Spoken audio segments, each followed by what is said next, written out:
At 7:36 p.m. Central Standard Time Thursday, Environment Canada has updated a tornado warning for southeastern Saskatchewan. Extra care and attention should be exercised.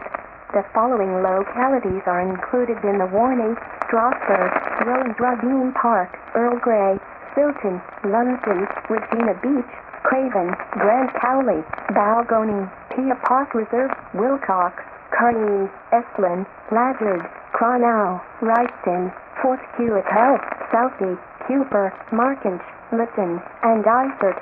Environment Canada meteorologists are tracking a severe thunderstorm that is possibly producing a tornado. Damaging winds, large hail, and locally intense rainfall are also possible. Take cover immediately if threatening weather approaches. Please consult local media for more information.